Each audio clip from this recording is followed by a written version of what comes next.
susunod na programa ay sa kanila lamang at hindi kumakatawan sa opinyon at pananaw ng himpilan at pamunuang ito. Ermin Garcia Jr. at Idol Mark Espinosa. Punchline. Unfiltered. Uncensored. Direktang pag-uusapan ng maiinit at napapanahong mga isyu ng bayan. Punchline. Alas 6:33 na po ang oras po natin. Kasama nyo pa rin po Idol Mark Espinosa. Pabati muna po natin kasama natin via Zoom si Sir Idol Mr. Ermin Garcia Jr. ng Sunday Punch. Masanto sa Kabasan, sir. Pagbati po ninyo. Good morning. Ito sa Kabasan at saka Idol Mark. Yung manisaklat ka talaga. Salamat natin. Siyempre, pinaghahandaan kayo, sir, pag Monday dapat nakaganito. Ano ba? Kamukha ko na ba si Trump? Mas maputi. Anyway, Sir Ermin, magandang umaga. Eto na naman, panibagong issue na naman itong ating pag-uusapan. Unahin ko na, how vital at importante ang isang vice mayor ng isang lungsod o isang munisipyo, munisipal, Sir Ermin? Ay, nako. Kailangan ang vice mayor hindi nakukuha yan sa popularidad o magaling magsalita. Aha. Kailangan napag-aralan mo ang parliamentary rules.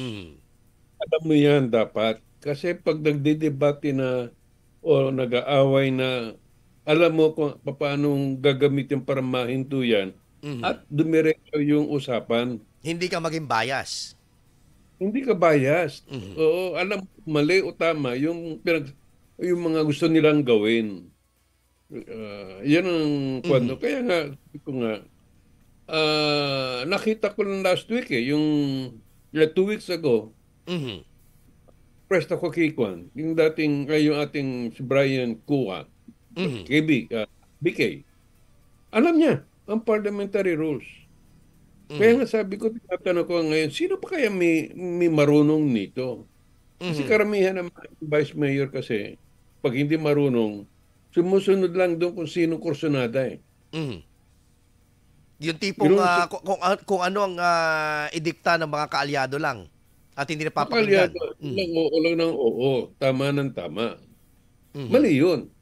Bakit pa tayo kumuha ng vice mayor na hindi marunong? Kumuha tayo dapat ng vice mayor na alam natin marunong yan sa parliamentary rules. Oo. Pero how vital na, for example, itong mga vice mayor natin ay talagang objectively na makipagtulungan sa administrasyon para maisulong yung mga kapaki-pakinabang na mga proyekto at programa para sa mga particularly Dagupeño. Lahat naman yan pwede. Basta nasa tamang kalagayan eh. Kagaya nung meron sila sinasabi na dapat daw dahil may nagmungkahi na ganyan, resolution na raw yun. Hindi naman pwede yun. Magsabi ka ng gusto mo na mahusay, pero sa tamang interpretation ng rules. Ipin mo kung lahat yan yung nangyari ng... Huwag babaluktutin para lang mapaboran yung kanilang side. Biro mo yung akala nila yung may nangyari nga dyan sa City Council. Hindi lang sila, yung majority, hindi lang sila sumang-ayon sa desisyon ng presiding officer.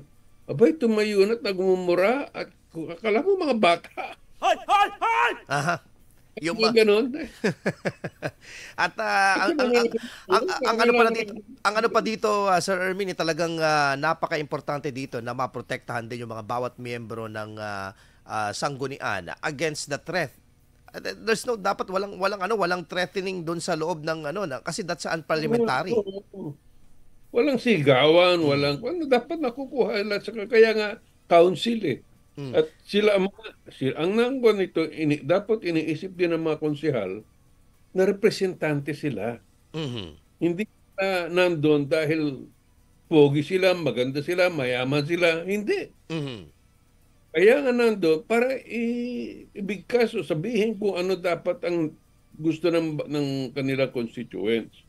At gusto pa bang umulit ng mga Dagupeño kapag yung mga konsehal naman nila ay tameme? Yung mga committee, member ng silent committee. Iyan ang nangyayari naman sa Pangasinan. Ang gunayang panlalawigan. Naging yes council naman sila. Yes, lahat ng sabihin ni governor, papasa nila yes, puro yes. Wala man lang sila na nasasabi na kung bakit iyon o hindi. Walang deliberation. The importance of check and balances. Napaka-importante nito. Doon ang dapat sa legislation. Sila ngayon ang may hawak noon. Kaya nga sila ang may hawak nga ng pera eh.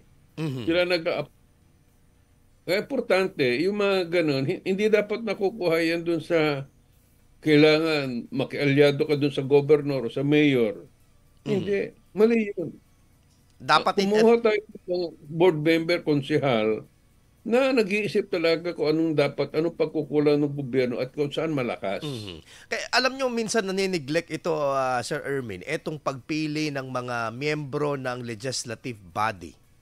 Mapaprobinsya man, mapa-national, Congress, o kaya dito sa atin po, sangguniang panlunsod, sangguniang bayan, medyo nanineglect to, parang ang focus nila yung head lang. Pero napaka-importante nitong legislative body na binoboto natin ng mga representante.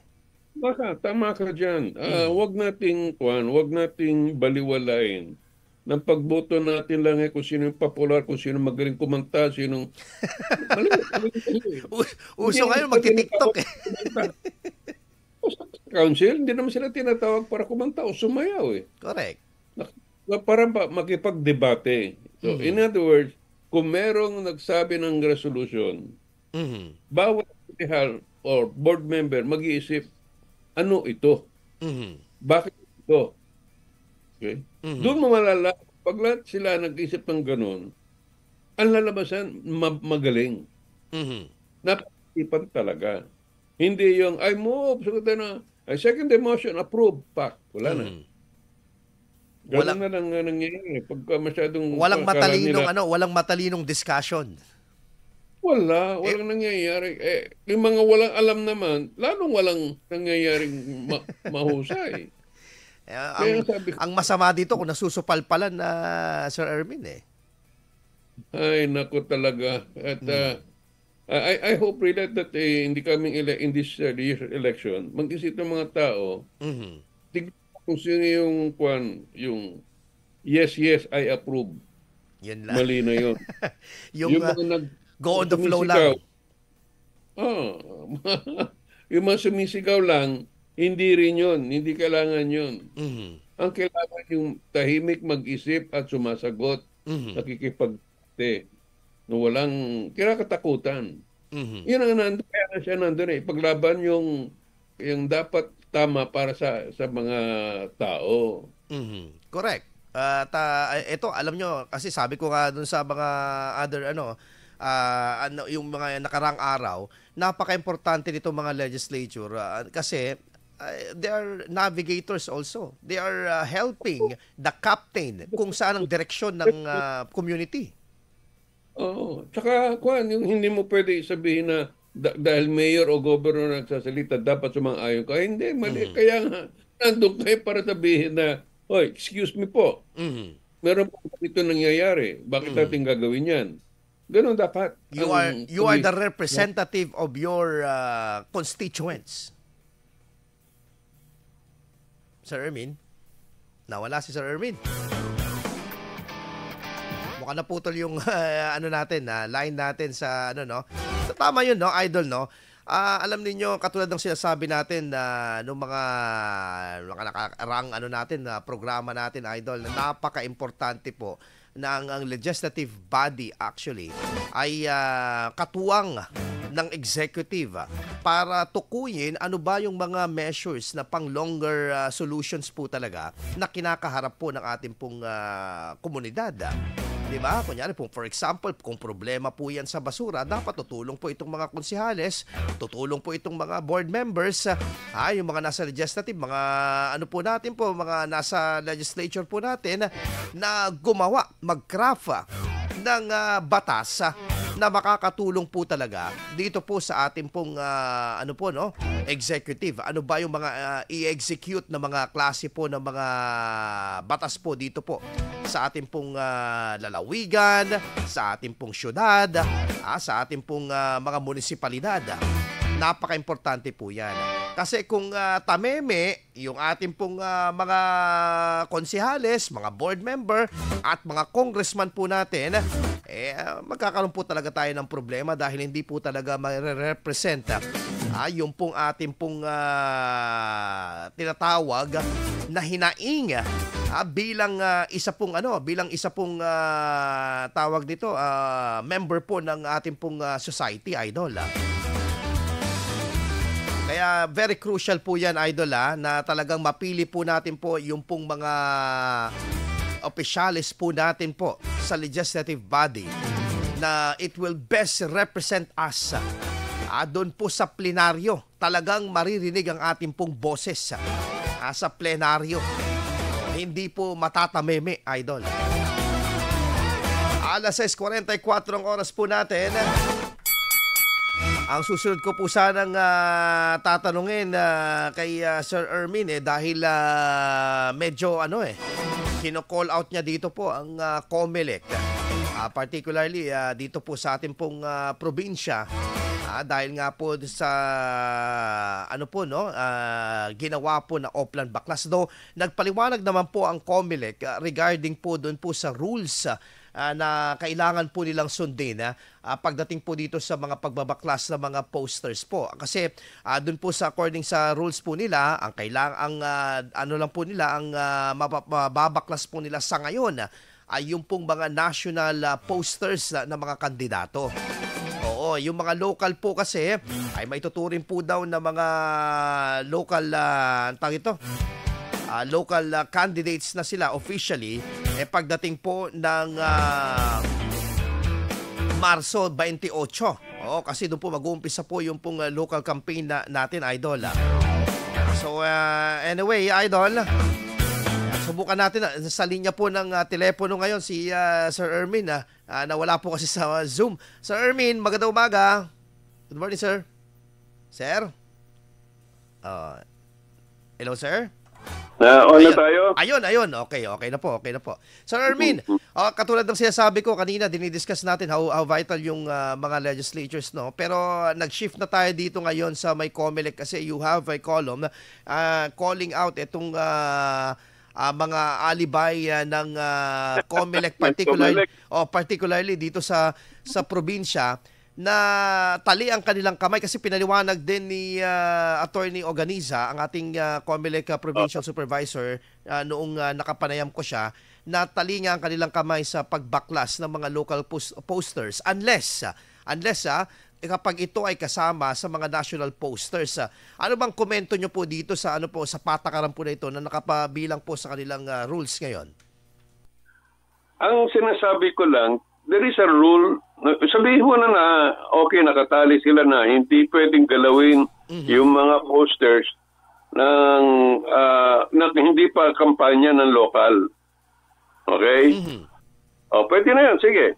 Pero ang sinasabi ko, meron tayong rules for environment. Yes. Wala dapat nakasabit o nakapako sa mga puno. Di doon lang mismo, wala na silang ginagawa eh. Pangalawa, yung sinasabi nilang hindi pa dapat sila gumawa ng ganon dahil hindi pa kampanya. Ng lokal. Bakit pa sila pinag-file ng maaga ng candidacy? Ibig sabihin, they already subject themselves to rules about the campaign. Ngayon, ano sinasabi doon sa kampanya? May rules natin. Ang dapat ang size ng mga posters ganito, mga streamers ganito, at saan pwedeng ilagay at saan. May sumusunod ba? Wala. Kahit na national, meron ba silang ginagawa? Wala. O nasa sila. Pero Kaya, sir, okay. may matapang na ano ngayon na ewan ko kung sabi nga kung salita lang ito sabi ni Commissioner ni COMELEC Chairman George Garcia binalaan daw niya itong mga kandidato na nagsasabi daw ng poster sa puno. Ay, nako. Ang problema sa COMELEC hanggang press release na lang sila, press release. Wala silang ginagawa. Ang masakit nito, alam ng mga local commissioners, local supervisors, they have authority to deputize. Kaya hindi nila pwedeng sabihin, wala kaming tao kailan mo na lang kami, 20 lang kami sa opisina namin. Ganon. Hindi pwede yun. The COMELEC is supposed to demonstrate its powerful authority to set the rules straight, yung compliance. Wala silang ginagawa pumipikit na lang sila sabi, talagang hindi namin kaya. Di alisin yung rules kung ayaw nyo implement. Yun ang masakit doon. Ngayon sabi ko nga, ano ba kayo sa COMELEC? Gusto ba nyo madisiplina ang Pilipinas? O gusto nyo lang ng palasubas lang ang gagawin natin? At mas tatapang. Wala talagang tumatangkilig Yes. Walang sumusunod. Mas tatapang at tatapang talaga ito kung walang masasampulan na Sir Ermin. Tama yung sinabi ninyo kung matapang lang sa salita pero kulang sa gawa wala talagang maniniwala. Walang maniniwala dyan sa ever. Kaya nga sinasabi nila lalo na yung pinakamahirap na gawin yung isusumbong mo yung vote buying. Hindi pagtatawanan ka lang, Diyos ko. Kung kasimple poster, hindi mo magawa yung vote buying. Ay, nako. Sabi ko na sana dumirito yung mga nandyan ngayon nakaupo dyan sa COMELEC supervisors natin. Mag-isip-isip naman sila, pwede ba legacy nyo na pakita nyo na, ang COMELEC ganito. Strict kami meron kaming rules at ini-enforce. Wala Parang pinapatay yung common sense. Talaga, sinabi mo. Oo. Yung sentido common, wala na. Yun ang dito, delikado. Anyway. Ang common sentido nga nila ngayon, bahala na kayo. Ganun. Mahirap yung ganyan. Pagbahala na kayo, sir. Kasi parang sabi dito, kanya-kanya na tayo dito. Nagkanya-kanya na nga, kakita mo nakakainis talaga pag dumadaan ka, bumabiyahe, kakita mo yung posters sa poster kasi no? Yung mga tipong obviously violating yung rules, simple rules. For example, ang DNR, sinasabi nga din nila na talagang dapat hindi lagyan o pakuan, itong mga puno. Dapat baklasin ito, regardless, it is for the national or local post. Kung ito ay sa puno, it is against, not just only yung rule natin dito, it is against sa rule ng kalikasan. Exactly. Kaya election or no election, dapat gin-enforce na yan. Kaya nga hanggang eleksyon, lalong walang tumatagkilig dyan dahil nga, pwede naman Wala namang nagsasabing mali. Alam mo pa sabi ba dyan? Yung mga kandidato na ganyan, merong penalty. Pina-fine daw sila. Ay, Diyos ko, milyon-milyon na dapat ang kinikita natin sa mga kandidato. Correct. May penalty daw sila. Saan yun? Pero wala. Ermin Garcia Jr. at Idol Mark Espinosa. Punchline. Anyway, sir, eto naman po tayo. Speaking pa din, medyo malapit ito sa mga puno. Usaping agrikultura. Kamakailan, nakausap din namin itong si SINAG Chairman Engineer Rosendo So. At yung kanilang samahan, yung SINAG, talagang dalawa yung kanilang talagang pinupuntirya. Una, talagang yung tulong para sa ating mga local farmers. Pangalawa, itong taripa, itong Executive Order 62 na ibinaba. Gusto pa na nila talagang maalis po ito at talagang ibalik yung taas ng taripa doon, ipato ng taripa doon sa mga kasi for example Sir Ermin, nag-uumpisa ngayon ng trade war ng US against sa mga ibang bansa. Correct. Na magiging apektado rin tayo. Apektado tayo dyan. At hindi pa natin nakikita pa yan kasi ang mga nakalagay dyan usually pag tayo nag-i-import mas malaking babayaran. Okay. Ngayon, kung titignan mo yan, yung importation ng bigas, okay, sa atin, binaba, pero ano ginawa? Lalo lumaki ang smuggling. So ano ba talaga? So, makikita mo talaga yung paggawa nila ng mga executive order, tinitignan kung sino kikita. Kasi eventually, ang enforcement ang pagkakaiba dyan. Kung binaba mo tarifa, ibig sabihin, bantayan mo smuggling. No, pero atin-atin lang to, Sir Ermin, may nakapagbulong. Huwag mo sabihin sa iba. Huwag natin sabihin sa iba, pero may nakapagbulong na hindi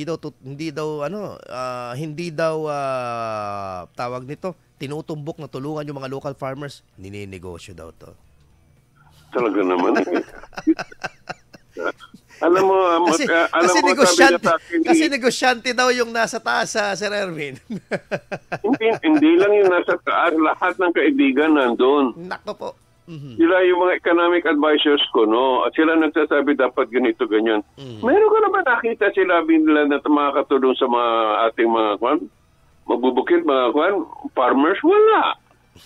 Puro mga importation. Di ba narinig na natin si Presidente Marcos, Bongbong? Your days are numbered. Ayan. Ano sabi doon? Ibig sabihin, kilala nila kung sino yung mga order, sino yung mga smuggler, sino yung mga illegal, mga manipulating na traders. Alam nila sasabihin ba namang your days are numbered na hindi sila kilala? Correct. May naresto ba sila? Wala. Kasi kinumpadre. Ha? Baka kinumpadre. Ayun na nga. Ayun na naging usapan Ang masakit nito, ang ating provincial government has not done anything also to help the farmers.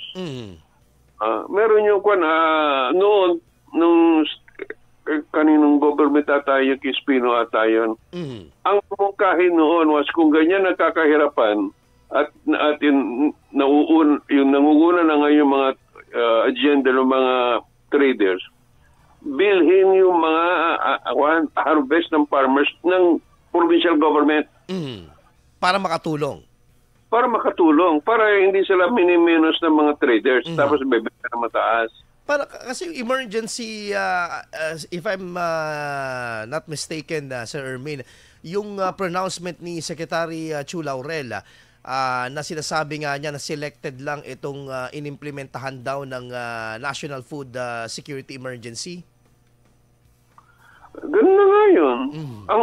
Ang nakikita ko, basta may nangyari, may announcement to Executive Board na tungkol sa agri, hindi na ako naniniwala na para sa atin yun Yes. Para sa pulsa talaga na may mga taong kasama sa taas. Ay, nako po. Nako. Grabe. Masalimuot yan. Nakakalungkot para sa ating mga local farmers. Yung, alam mo yung sabihin na lang nila, sabihin mo na, okay, tumaas yung presyo ng bigas. Okay? Dahil yung mga farmers natin, tinaman ng bagyo. Correct. Okay? So, ipokonti ang supply. Ayun, naintindihan mo yun. Pero yung kung sasabihin nila, kailangan natin mag-import kasi kulang ng supply. Ayun pala, pagdating ng importation, kukontrolin din nila yung supply para mahigpit pa rin. Yun. Para yung presyo ng bigas mataas. Ay, nako. So yung farmers, binibili nila ng mura, itatago po muna nila. Yun ang strategy. Kunin mo lahat ng bigas. Tapos, tago mo. And that is a rampant corruption. Part of Talagang corruption, number one yan. Kaya nga sabi ko, nung sinabi ni Presidente Bongbong, I will be the concurrent secretary of the Department of Agriculture. Alam ko na ito. Meron ng protection racket dito. Ay, totoo nga naman. Nagmula naman mo po siya, wala nang nakinabang ng mga farmers. Wala na. Tao, wala na. Yung mga presyo tataas. Kaya naman pala yung ginawa niya, ang chismis nga nun lahat na malapit, yung mga nasa pamilya, malapit sa pamilya, mga relatives nandun pala sa So there's always be a dilemma kahit na mag-distribute pa ng maraming lupain ang ating lupain ng ating DAR, for example, kahit mayroong itanim at may harvest, problemado pa rin yung ating magsasaka. Problemado kasi una-una bibilin sila ng mababa. Yes. Okay? Tapos itatago 'yun. Tapos, ang mumurahin, dahil mataas ang presyo ng bigas sa atin, minumura yung mga farmers. Hindi po. Ay, ang gumagalaw dyan yung talaga yung mga malalapit sa Malacanang. Nako. Malaking pera yan. Ako, Diyos ko. Yes, sa agriculture. Alam naman po natin, the backbone of our economy. The real backbone is agriculture. Oo. Pero mo pa, pati kamatis, sibuyas. Nagsushortage, pati isda ngayon. Nagsushortage tayo. Kaya nga, sabi nga ni Engineer Rosendo, so, ay abolish na natin yung customs. Ang tayo na lang natin is Department of Importation. Oo. Talaga nandun lahat. Hindi lang importation. Yung talagang hoarding. Yung hoarding. Correct. Wala sila. Meron ba tayong nakikita inspeksyon ng mga warehouses? Kunti lang yan, ha? Kunti lang. Pag tinignan mo talaga yung mga warehouses, punong-puno. Hindi lumalabas. Hindi lumabas. Kaya kahit walang importation, kayang-kayang ibaba yung presyo. At kaya paborito tayong pagbagsakan nitong mga kontrabando kasi alam nilang weak yung ating dito, sistema. Wala. Kaya nga, yung libre-libre sila, kumita. Maglalagay sa ganila, akin ng shipment ko ganyan. 300,000 kilos. Yan, to sa iyo. Yung ganong usapan Ay, nako po. Wala tayong nakikita na sinabi, nahuli namin ito kasi ganito ginagawa. Meron ba? Wala. Okay. Anyway, Sir Ermin, mag-break lang po tayo at sa ating pagbabalik, pag-usapan naman natin itong napipinto na bulong-bulungan. Di umano, may nagpapakalat ng chismis, tumakas na daw si dating presidente pero nilinaw ito ng kanyang tagapagsalita. Pag-usapan natin yan sa ating pagbabalik. Punchline! Si Mami at si Wash. Nasaan ka man naroon, sasabay ang programa naming puno ng infotainment. Siguradong informed ka na, entertained ka pa sa mga hatid naming chika at musikang kay sarap sa tenga. Kinig na idol sa programang Swak na Swak pakinggan araw-araw mula alas 8 hanggang alas 12 ng tanghali. IFM sa umaga. Dito lang sa #1 Music and News FM mo. 104.7 IFM Dagupan. Ang idol kong FM. Mas direktang pag-uusapan ng maiinit at napapanahong mga isyu ng bayan. Punchline! Walang paligoy-ligoy. Direktamenteng hihimayin ang mga kontrobersyang bumabalot sa bawat isyung tatalakayin. Punchline! Punchline! Ermin Garcia Jr. at Idol Mark Espinosa. Punchline! Nagbabalik tayo, Idol. Pag-usapan natin, ito pong, ewan ko kung anong nangyayari dito sa ating pong gobyerno at trasabante dito sa mga desisyon.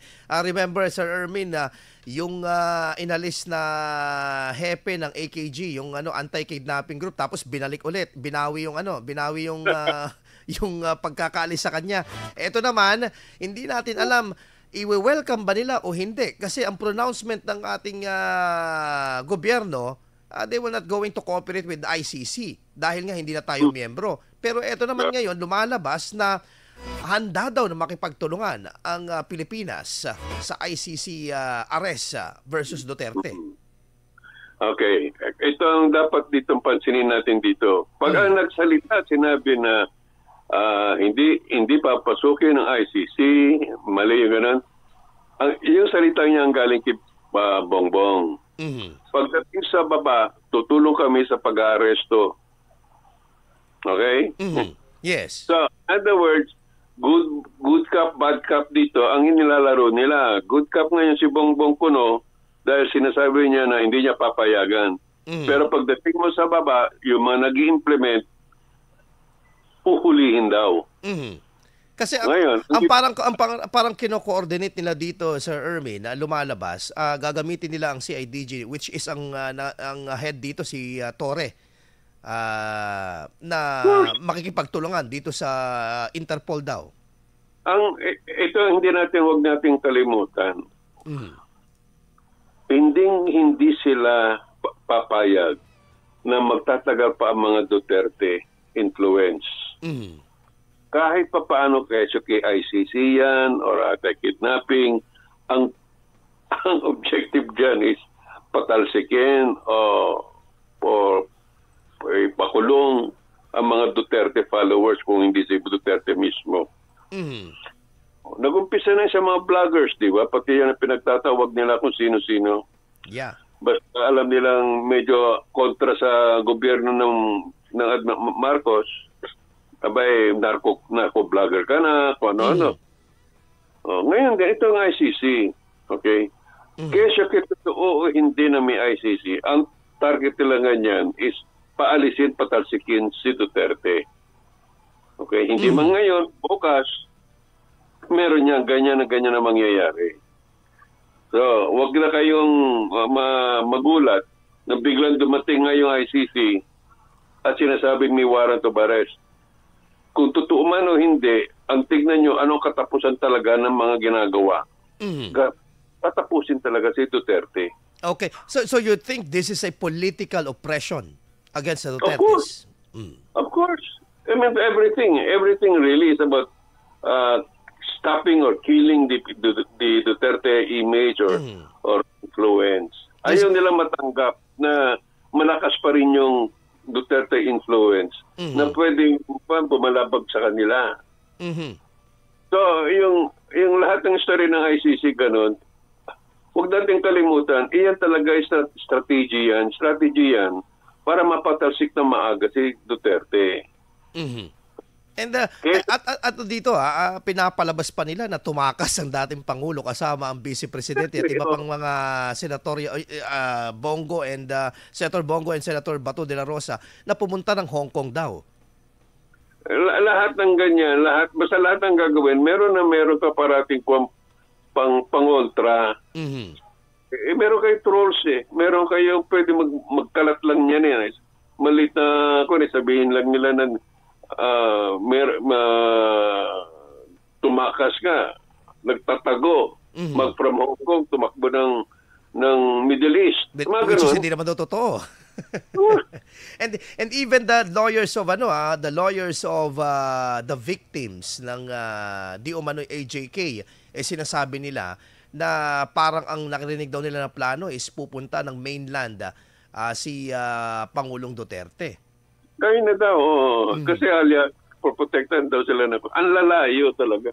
Ang tignan nga nila diyan sabi ko, ano ba talaga yung EJK na yan? Ang palabas sila noon, magkano? Ilan? Sabi nila 30,000. Mahigit daw. Mahigit. Kung tatanungin naman sila kung sino nakakuha ng data, kung nasan yun, wala. Sino maingay? Yung 3,000. Naging 30,000. Yung 30,000 na tanungin mo naman sa pulis. Ilan ang kinasuhan na ng pulis na na-involved dyan? 7,000 na. Sabihin, gumugulong ang hustisya. May hustisya talaga. Ay, yung mga nagsasabing pinatay si gano'n, hindi naman sinasabi ng mga relatives sa pinatay yung aking kapatid o yung aking tatay dahil pusher talaga. Kaya sa adik ni mga pusher, hindi adik ang nagkakaproblema kasi mga pusher, may dalang mga baril yan. Kaya hindi sinasabi nilang kaya nga sir, last week for the information of yung mga audience natin nanonood ngayon nakikinig. Last week 2 po ang namatay na pulis sa isang bypass operation kasi pinaulanan sila ng bala sa isang bypass operation. Of course. Ang pinapalabas kasi ng mga kumikita dyan sa drugs na yan, ang pulis ang parating kontrabida. ilang pulis na namatay din dyan. Dahil talaga pinuulanan sila ng bala. Kasi yung mga sindikato, they have everything to lose and nothing to gain. Pag sila nahuli. Kaya ang ginagawa, yung mga sindikato mismo, nagbibigay ng baril. Para makipaglaban. Pero yung mga, akala mo yung mga drug lords, lumalanta dyan. Hindi. Nakatago yan. Sila lang nagbibigay ng mga baril. Yeah. Ito nakakalungkot yan kung totoo man yan. Pero anyway, Sir Ermin, lastly, bago tayo magtapos, RMN News Nationwide na. Pero anyway, Okay. Etong sinasabi ng mga tagapagsalita ng palasyo na pakana daw ng mga sumusuporta sa nakaraang administrasyon yung mga krimen daw na nangyayari ngayon. Kung maniniwala sa mga tao dyan, napakabobo naman na ng Pilipino para maniwala sa ganyan. Pero, this is coming from the palace. Yun nga eh. Ibig sabihin, imbis na sabihin nila, amin namin na medyo umina kami, ang sinasabi nila, kasalanan na naman ng past administration. Kailan pa sila nakuhan? Nasabing magaling sila? Tanim krimen daw. Ay, naku, Diyos. Ay, nako po. So, talagang ganyan. Ako na talagang nagsasawa na ako. Sabi ko, hanggang kailan ba ito? Ba naman ang Pilipino? Yeah. Binobola eh. Yun lang. Nakakapakamot ulo. Pero isa lang masasabi natin, God bless the Philippines kasi nag-aaway na mga elepante sa World Trade Organization. Kawawa tayo. In fairness, nakala ko talaga, si Bongbong will make a difference. And I was hoping that he would. Because he's young and, okay pa yung kanya. Wala eh. Nung nakita ko nagsabi niyang DA secretary siya bigla, ay naku, eto na. Bumabalik na. Yung mga ibang sindikato, Sir Erwin, bumabalik. Yung tanimbala, nag-viral na naman yung isang nagrereklamo na babae sa NAIA. Grabe. So, talaga, madaling bilihan dito ngayon. Hindi, yung mga nahuhuli kasi ngayon, alam nila na hindi sila tatadyakan. Kasi alam nila, may protection sa taas. Yun ang masakit yan. Medyo maganda itong usapan natin pero kulang ang oras sa susunod na Lunes na naman at ididig natin deeper itong lalo itong tanim krimen na allegedly pinupukol sa nakaraang administrasyon. Sila daw may pakana at iba pang mga usapin. Yes, sir. Atin lang ito pinag-usapan natin.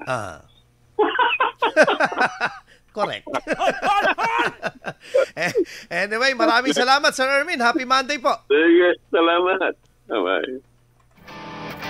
Idol, susunod na po, RMN News Nationwide, the sound